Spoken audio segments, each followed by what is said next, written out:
Cantagalo inicia sua ocupação devido à procura de ouro nos afluentes dos rios Grande, Negro e Macuco, que recortam sua região com garimpeiros originários de Minas Gerais.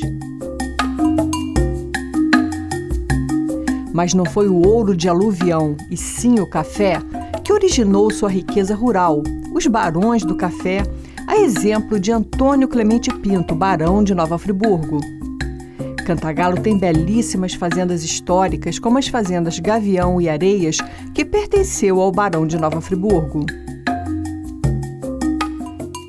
A produção do programa Por Dentro da História foi até o Centro de Memória, Pesquisa e Documentação de Cantagalo. Entrevistamos o seu coordenador local, o historiador João Bosco de Paula Bom Cardoso. João, nós estamos aqui no Centro de Memória de Cantagalo. Gostaria que você explicasse para a gente como foi a formação desse Centro de Memória aqui em Cantagalo. O Centro de Memória surgiu há 5 anos atrás e foi uma demanda. Nós estamos aqui num curso de História que é oferecido pela Unirio no Polo CEDERJ de Cantagalo, CEDERJ UAB de Cantagalo. Então, há 5 anos atrás, através de debates acalorados que sempre são feitos aqui, por conta da importância da história regional, houve a ideia que veio de tutores, alunos, coordenadores locais, de ter uma visão mais específica sobre a documentação histórica do município. É sabido que o município foi, na verdade, um dos segmentos mais dinâmicos da chamada civilização do café, em termos econômicos, em termos políticos. Então nós nos perguntávamos, onde está esse acervo documental? Esse acervo documental que registra essa importância.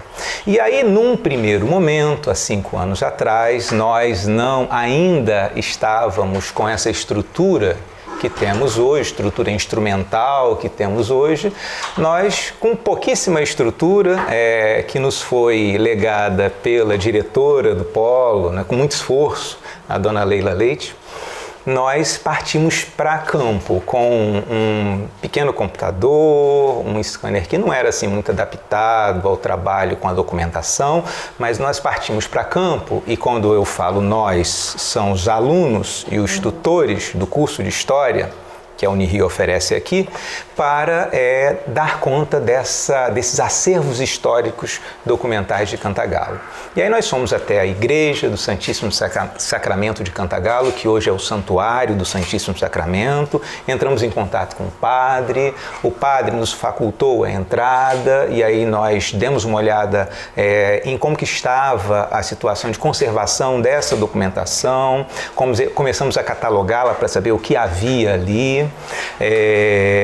Fomos também ao cartório de Cantagalo, só que num primeiro momento nós não tivemos acesso a essa documentação porque nós tivemos que entrar com um processo administrativo para ter acesso. Esse processo administrativo ele foi um pouco demorado, demandou 1 ano e meio de espera. Através desse processo foram feitas exigências ao Centro de Memória que foram cumpridas, exigências de um plano de trabalho com essa documentação, exigências de uma minuta de um convênio para dar conta da documentação. Essas demandas foram atendidas e depois de 1 ano e meio nós tivemos acesso a essa documentação e pudemos também catalogá-las num primeiro momento. E também tivemos acesso à documentação da Câmara de Cantagalo. Seriam as atas.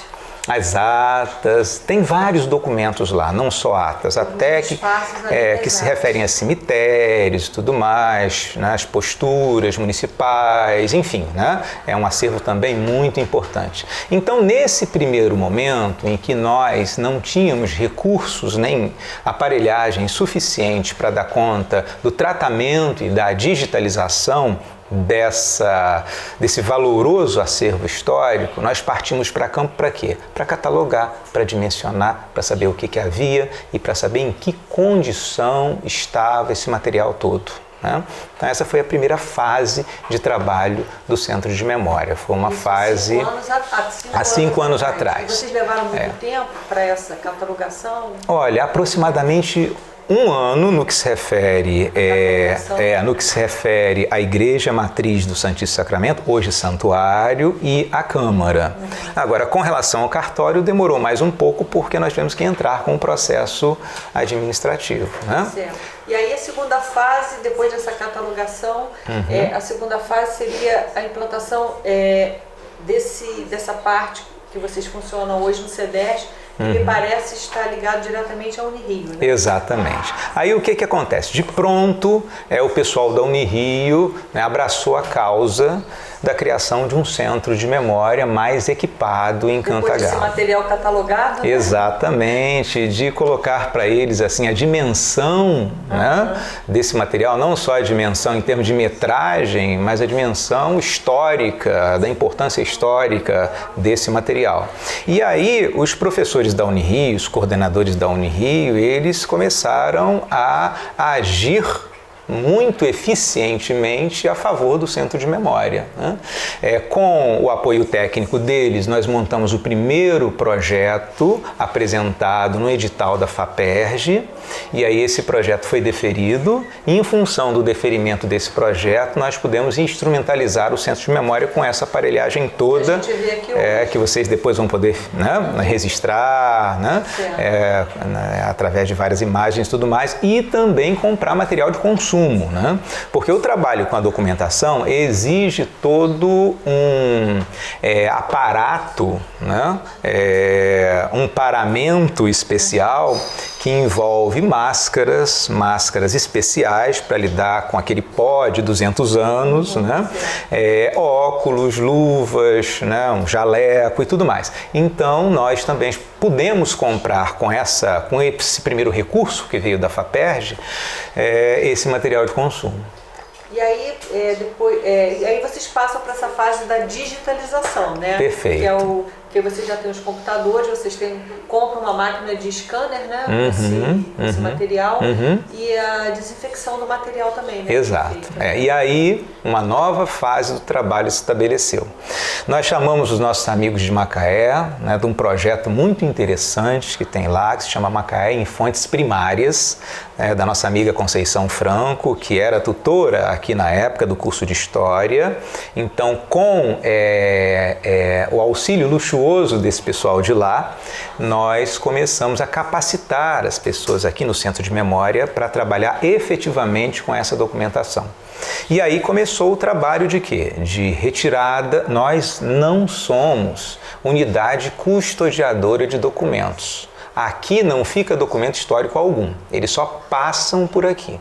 E aí o que acontece? Nós começamos através do estabelecimento de um acordo com, hoje, o Santuário do Santíssimo Sacramento de Cantagalo, nós começamos a retirar a documentação da igreja, trazer para cá e realizar os procedimentos técnicos necessários para higienização, conservação, digitalização e organização dessa documentação nos nossos computadores. E parece que você já concluiu no caso da igreja, No né? caso da igreja, do acervo do Santuário do Santíssimo Sacramento de Cantagalo, depois de 2 anos e meio de muita labuta, nós terminamos o trabalho, entregamos oficialmente, num ato simbólico, um HD móvel ao pároco, né, com todo o material digitalizado, e hoje a igreja, se quiser, ela não precisa manusear livro algum, documento algum histórico, que está tudo em cópia digital.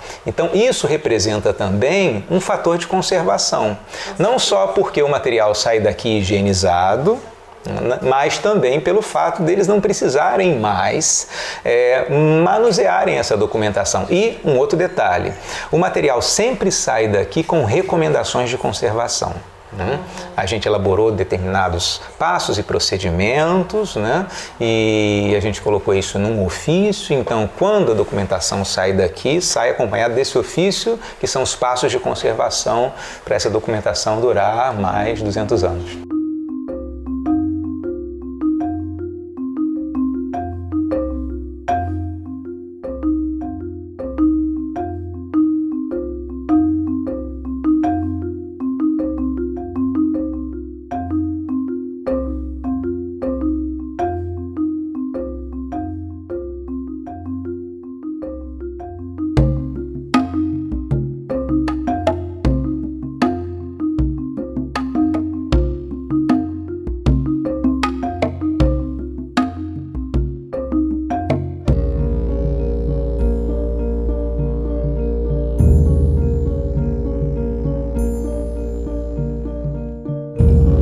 A escravidão é uma das páginas mais tristes de nossa história. 3 séculos e meio estabelecida no país em que o trabalho na lavoura e em certos ofícios era feito por escravos e, por isso, considerado aviltante pelo homem livre.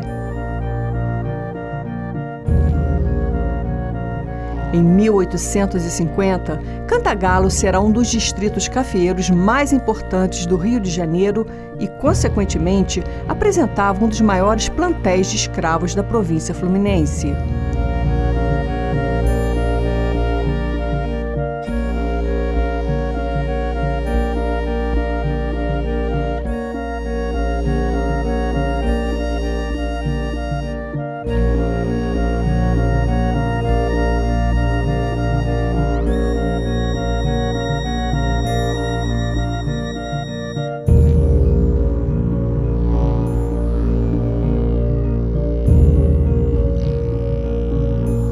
As fazendas de café possuíam, em média, entre 150 a 200 escravos. Em 1884, segundo o pesquisador Acácio Ferreira Dias, Cantagalo tinha mais de 20 mil escravos e chegou a ser, durante alguns anos, o maior produtor de café do país. Porém, apesar de toda a sua importância durante o Império, na denominada civilização do café, não foi objeto de atenção e pesquisa por parte dos pesquisadores no país, como foram outros municípios fluminenses.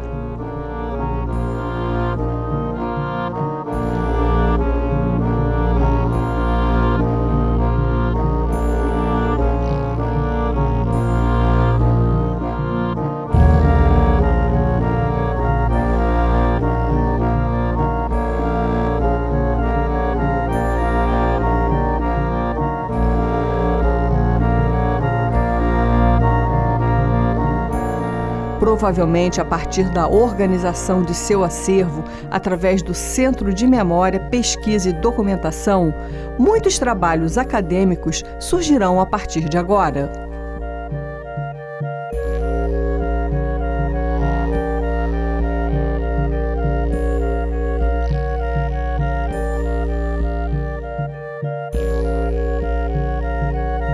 Bom, então esse é o processo de higienização da documentação. Quem está fazendo é a nossa bolsista Tainá.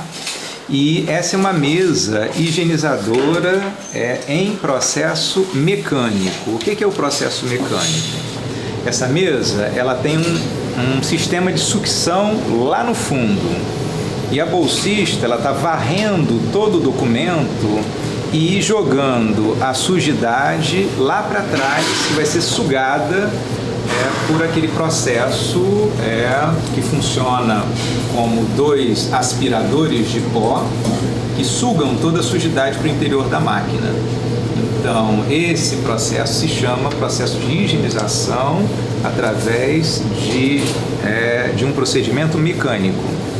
As sujidades são varridas e são sugadas por aqueles buraquinhos que estão lá atrás. Assim se faz com todas as páginas do documento e também com a lombada, com a parte de fora do documento. Então, esse é o processo de higienização que o Centro de Memória realiza. Há outras técnicas, mas essas nós ainda não dispomos delas. Futuramente, muito provavelmente, nós vamos dispor.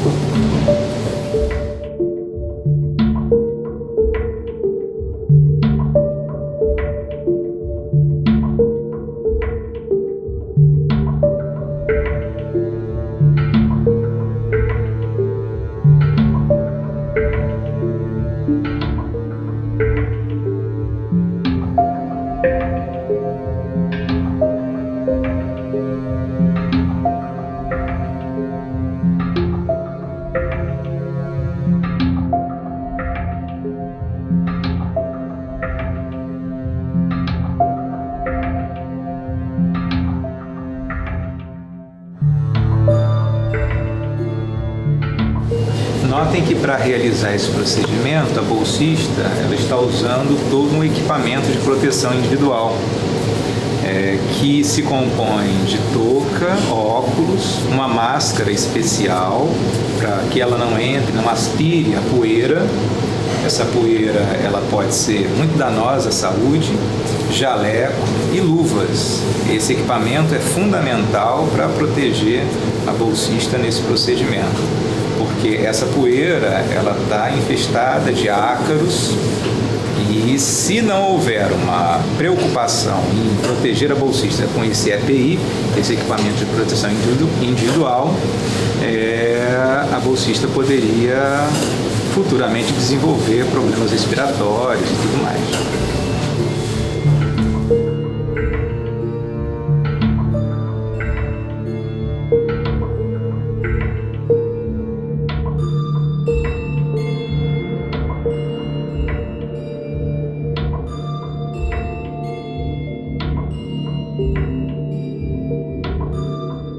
Esse scanner é um scanner especial, nós chamamos de scanner girafinha. Ele tem uma luz especial que não prejudica o documento, porque essa luz comum ela torna o documento com o tempo mais amarelo e mais ressecado. Essa luz que o scanner dispõe não tem essas propriedades danosas. Então o que ele está fazendo? Ele está captando a imagem através do scanner e ele está jogando essa imagem para o computador. Essas imagens depois elas serão renomeadas e o livro vai ser recomposto dentro do HD do computador. Note que ele está usando também equipamento de proteção, porque o manuseio do documento ele tem que ser com luvas, para que você não deposite no documento o suor das mãos, a própria um pouco de sujeirinha que está na mão e tudo mais. Isso poderia complicar ainda mais a durabilidade do documento. Então sempre com luvas. E quando o bolsista percebe que o documento ele está com alguma dobrinha e tudo mais, ele age para desfazer essa dobrinha com uma espátula de osso, que também é apropriada para esse trabalho. Então as imagens estão sendo colhidas e estão sendo colocadas no HD do computador. Depois esse livro vai ser reorganizado dentro do computador, página por página. Nós chamamos esse trabalho de renomeação. O que o Arthur está fazendo é se dirigindo até a página onde as imagens estão sendo depositadas. E depois essas imagens receberão o código do centro de memória. E um código específico para elas serem rearrumadas dentro do computador e o livro, portanto, ser recomposto dentro do computador.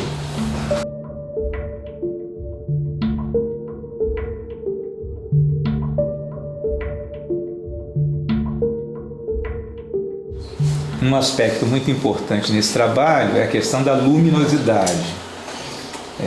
Então, nós não só dispomos da luminosidade do próprio scanner, como também, vez por outra, a gente produz uma luminosidade indireta para valorizar aquilo que está registrado no documento.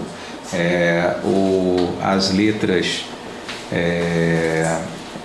que são produzidas através de um processo de impressão gráfica e também aquilo que está manuscrito.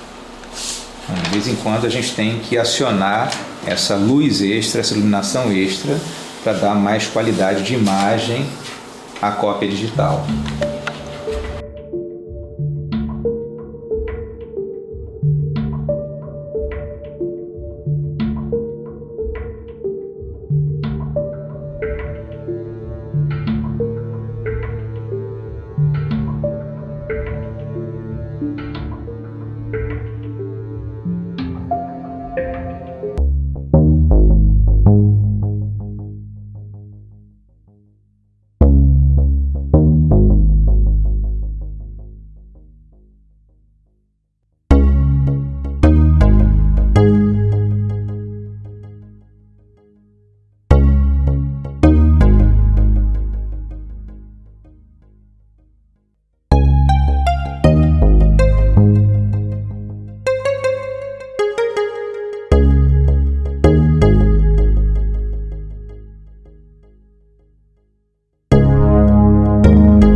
de higienização e também de digitalização dos documentos da Câmara, né? Não, da Câmara ainda não. Nós estamos pleiteando o trabalho com os documentos da Câmara. Ainda estão. E também do cartório. Do cartório já está em processo. Tá. Já está em processo, né? O que acontece é que o nosso acordo com o cartório é trabalhar a documentação de lá, que é muito extensa, em 5 anos. Nós vamos entregar antes, porque a equipe aqui é muito eficiente. Depois vocês poderiam, eu gostaria até que vocês mostrassem a equipe, e nós vamos concluir isso talvez num período de 2 anos e meio a 3 anos. Né? Que ótimo. Exatamente para quê? Para que a gente possa trabalhar mais rapidamente outros acervos que estão numa situação muito precária, como, por exemplo, o acervo da Câmara de Cantagalo. Agora, nesse meio tempo, nós trabalhamos também o acervo da Igreja de Euclidelândia, de Santa Rita do Rio Negro. Porque vocês já têm os distritos, né? Exatamente. Os distritos que tem um material muito farto, né? Exatamente. Mas com esse trabalho, né, da Igreja de Euclidelândia, a gente fechou todo o acervo eclesiástico de Cantagalo. Por quê?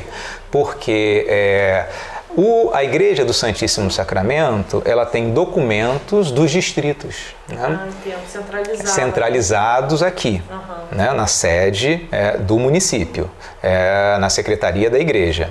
E a Igreja de Euclidelândia tem um material de boa sorte.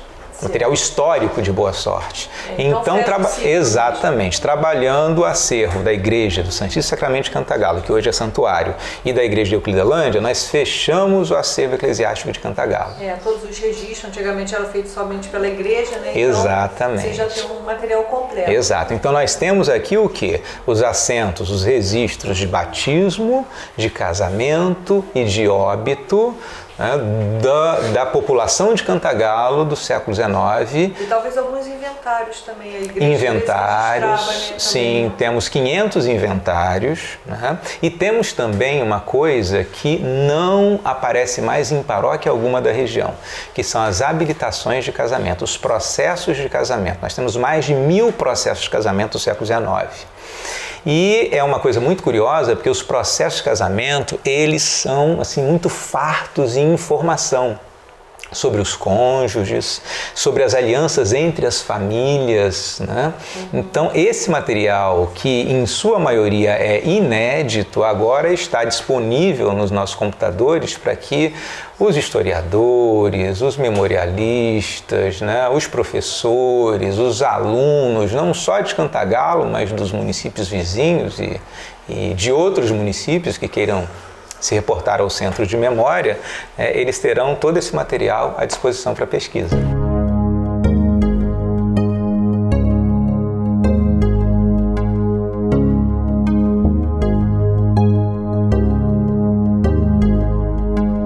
E todo documento que entra aqui, ele é registrado. Nós temos uma tabela de fluxo, que é a tabela que registra a entrada, todos os procedimentos que são realizados no documento e a saída desse documento, tabela de fluxo. E para cada documento específico, nós temos uma tabela específica.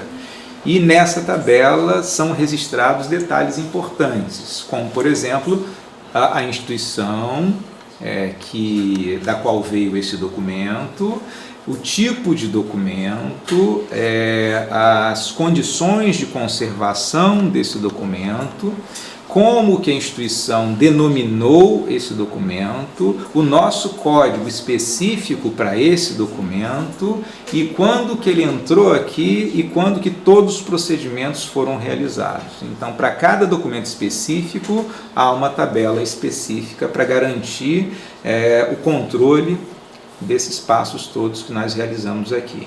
Então, nessa tabela específica, a gente marca documento digitalizado, documento higienizado, documento renomeado. Tudo isso é controlado por tabelas específicas.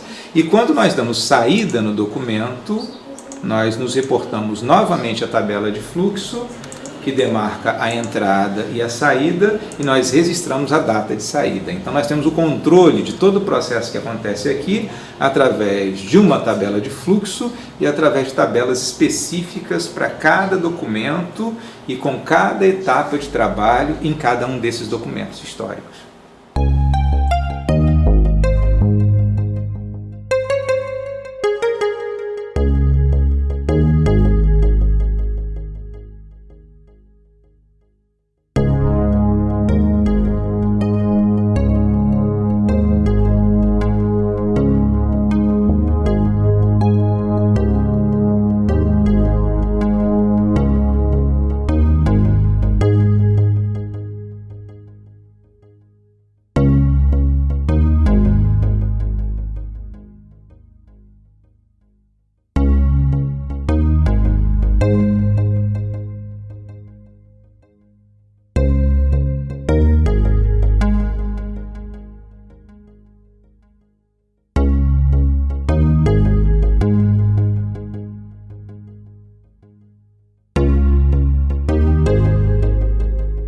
Bom, então esse é o processo de renomeação. Agora, todas as imagens digitais já estão no computador e o nosso bolsista Arthur está renomeando cada imagem, ou seja, imprimindo a cada imagem um código que é a marca do centro de memória.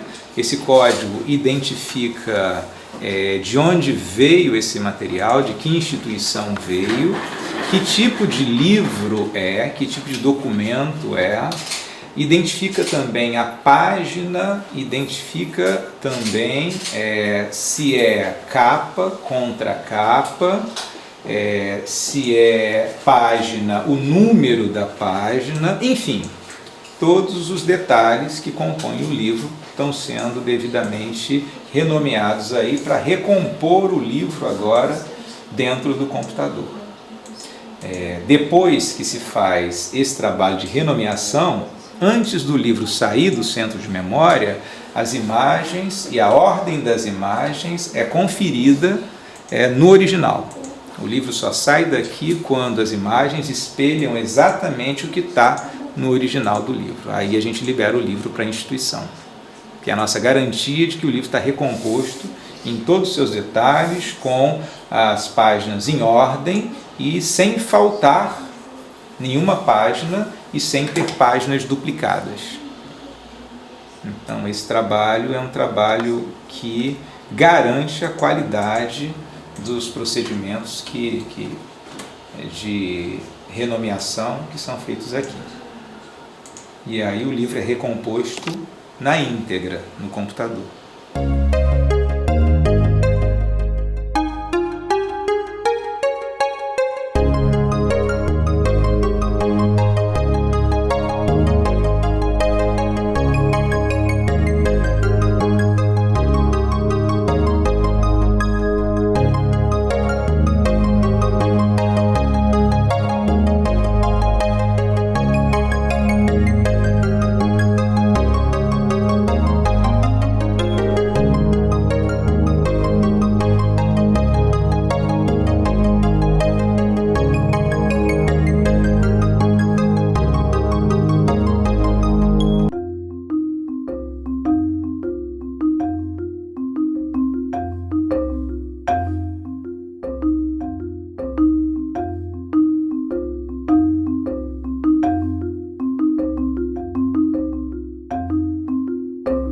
Cantagalo, de grande produtor de café no Império, chega ao final do século XIX em plena decadência devido ao fim do trabalho escravo, a exaustão do solo tornando os cafeeiros improdutivos e a falta de habilidade dos fazendeiros no regime de parceria com os colonos europeus para suprir a falta de braços na lavoura.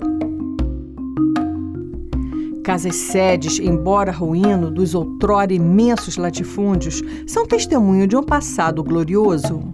Os fazendeiros dessa região migraram para a pecuária, que demanda pouca mão de obra.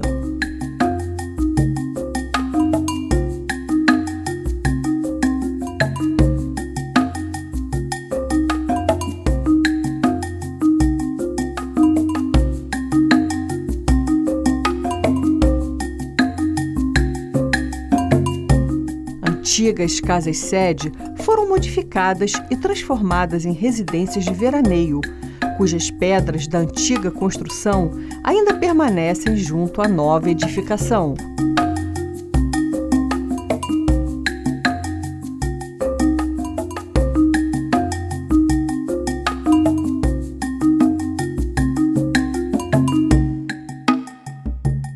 Percorrendo as estradas, avistam-se indústrias cimenteiras que se tornaram outra atividade econômica da região.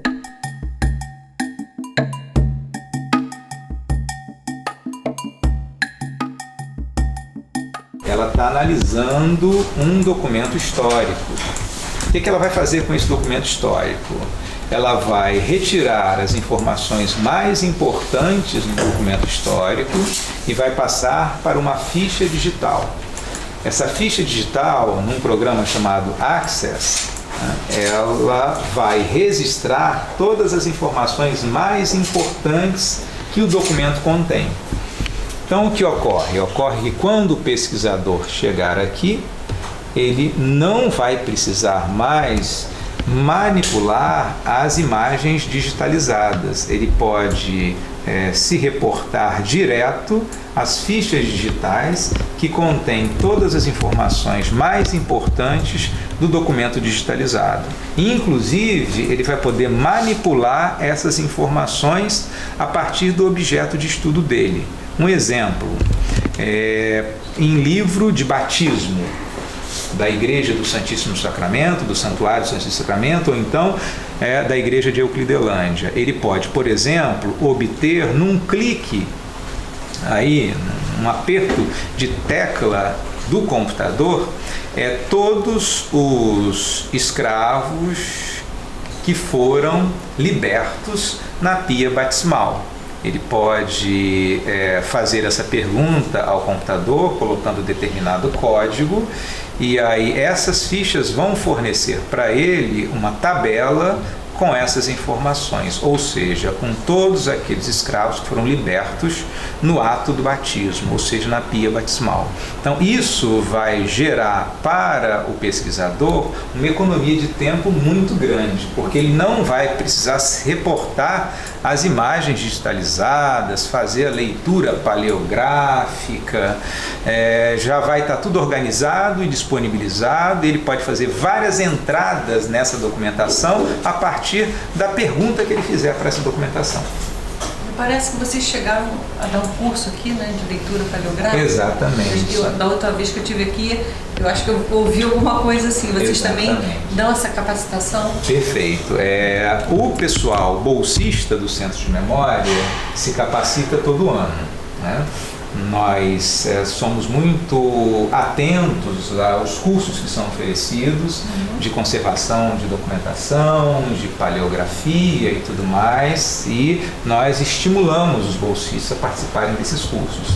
Agora, essa tecnologia que essa técnica que a gente acumulou aqui, ela é também socializada em cursos de paleografia e em cursos também de manipulação de toda essa estrutura técnica que foi montada. Você pode só dar uma explicação para as pessoas o que é um curso de paleografia, para as pessoas entenderem? Né? Paleografia é uma expressão que indica escrita antiga, né? Porque a escrita do século XVIII, do século XVII, é uma escrita muito diferente. Às vezes é uma puxadinha num termo, né? Que é difícil a gente entender, né? Não só a grafia, palavras são grafadas separadas, outras juntas, e tem também expressões que são de época. Então a paleografia nos faz compreender toda essa complexidade da escrita antiga. Agora, João, você comentou comigo uma vez sobre a Fazenda Santa Rita, se não me engano. Perfeito. Ali você tem um trabalho, você já viu um documento que tem uma tese de um médico sobre a saúde dos escravos. Você teve acesso a esse documento, achei super interessante. Você poderia falar sobre ele? Exato. É um médico alemão, né, que queria validar o seu diploma no Brasil e teve que fazer um trabalho acadêmico para obter essa validação. E aí o que acontece? Cantagalo era um centro muito dinâmico do café na segunda metade do século XIX. Ele vem para cá e faz um trabalho sobre como que os escravos da região eram cuidados, né? Ele tem uma tese muito informativa sobre como que esses escravos da Fazenda Santa Rita eram cuidados. Então ele registra, por exemplo, procedimentos de médicos, procedimentos médicos que aconteciam no hospital que havia lá na fazenda. Ele registra toda a sistemática de trabalho dos escravos e também as medidas profiláticas que eram impostas aos escravos, como por exemplo, né, todo dia de manhã os escravos tinham que ficar perfilados e aí o capataz tinha que verificar se havia bicho de pé. Né, em todos os escravos. E aí, se houvesse, esses bichos seriam retirados, tratados e tudo mais. Então, é um documento de uma validade histórica muito grande e que ainda não foi devidamente explorado pelos historiadores. E essa documentação você achou de que forma, né? Tá. Dentro desse... desses locais que você foi, igreja? Não. Onde você achou esse material? Na verdade, o Centro de Memória, ele já tem assim, eu não diria uma notoriedade, mas ele já tem uma popularidade, né, em Cantagalo e região. Então, muita gente que está de posse de documentos, exatamente, muita gente que está de posse de documentos, assim, que, poxa, mas vai ser interessante para o trabalho de vocês, né? Aí vem aqui e nos presenteia. No caso desse documento, né, foi um belíssimo presente do Marcelo Monerá, que é o proprietário da Fazenda São Clemente, exatamente, né? Então ele nos legou um acervo maravilhoso, né, do clã dos Clemente Pinto, né? E dentro desse acervo pertencia aos Clemente Pinto. Exatamente. Na verdade, os Clemente Pinto, o barão de Nova Friburgo, Antônio Clemente Pinto, patriarca da família, ele tinha em Cantagalo mais de 10 fazendas. A Fazenda do Gavião, a Fazenda de Santa Rita, a Fazenda de Água Quente, a Fazenda de Areias, a Fazenda de Itaoca, enfim, né? Eram mais de 10 fazendas, um patrimônio, né, enorme, né? E é curioso que ele falava que gostava de cometer sandices em pedra e cal. E em cada fazenda dessa havia uma sede, né? Por exemplo, a Fazenda do Gavião foi feita, ou melhor, a sede da Fazenda do Gavião foi feita pelo mesmo arquiteto que projetou o Palácio do Catete. E não sou eu que falo isso, mas é o IPHAN que fala isso, Instituto de Patrimônio Histórico Nacional, né? Patrimônio Histórico e Cultural Nacional. Fala que essa fazenda é a fazenda com características mais neoclássicas do Brasil, tanto que... a sede da fazenda. Tanto que a sede da fazenda ela é tida como um palacete, né? O palacete do Gavião. E agora, o pesquisador, né? Vamos supor, que queira vir aqui ter acesso a essa documentação. Ela não é ainda problema de recursos. Exatamente, né? Ele teria que vir aqui e pesquisar no local. Perfeito, Nós temos uma presença na internet, que é uma presença muito importante. Nós temos um blog, né, Memória Cantagalo, e temos também uma página no Facebook, e temos também e-mail. Então, o que ocorre é que o pesquisador que vem de longe, ele pode entrar em contato conosco através, né, da internet. Ou então telefonando para a direção do polo, né, e agendando uma visita. As visitas são agendadas, né, porque nós funcionamos aqui de terça a sexta, de 1h da tarde a 10 horas da noite. E aí, nesse período de tempo, a gente agenda as visitas. E nós temos recebido aqui importantes historiadores, temos municiado de informações, muita gente boa aí que vai fazer com que a história regional seja escrita em bases cada vez mais acadêmicas. Agora, você falou dessa questão do CD, do material todo eclesiástico. Ele pode ser adquirido pelo pesquisador? Ele não precisa ficar aqui pesquisando? Vocês vendem esse material? Não, na verdade o que acontece?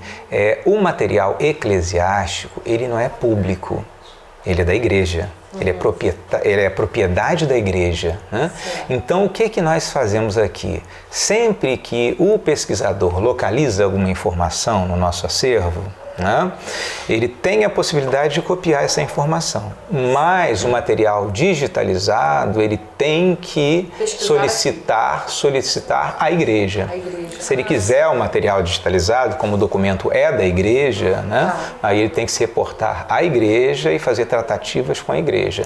E a igreja sempre está de braços abertos para fornecer esse material, mas como o material é de propriedade da igreja, a gente não tem a possibilidade de liberar aquilo. A gente libera a informação, mas não a cópia digital. Tá, mas aí se eu fizesse todo esse procedimento, eu posso sair daqui de Cantagalo com o meu CD e fazer a minha pesquisa, né, na minha cidade. Perfeitamente. Né? Agora você tem aqui, vocês também tiveram outro presente, que é a Sheila de Castro Faria, né?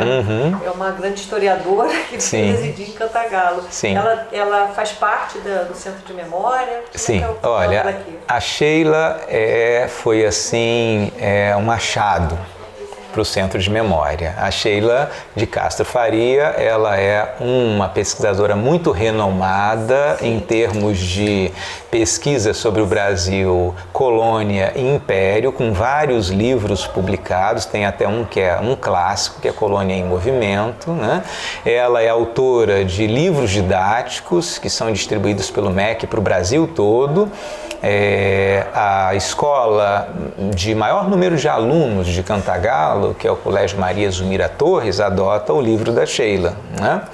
E a Sheila, eu não sei se ela teve sorte ou azar, acho eu que ela compreende até como uma sorte, ela se aposentou e caiu de paraquedas exatamente em cima do objeto de estudo dela, que é o café, que é esse segmento aqui do Vale do Paraíba histórico. Então, o que acontece, né? Quando a Sheila percebeu que havia aqui um trabalho sobre essa documentação, ela demonstrou curiosidade de saber o que estava acontecendo, né? E aí, o que acontece? Acontece que nós pegamos a Sheila pelo pé e não largamos mais, né? Adotada aqui. Exatamente. Agora já é professora colaboradora do Centro de Memória, nos dá orientações técnicas importantes, a visão que ela tem da história do Brasil é uma visão excepcional que orienta os nossos trabalhos aqui, e é uma pessoa muito generosa, tão generosa que ela não dedicou só tempo ao Centro de Memória para ajudar a capacitar até os bolsistas, mas nos legou a biblioteca dela.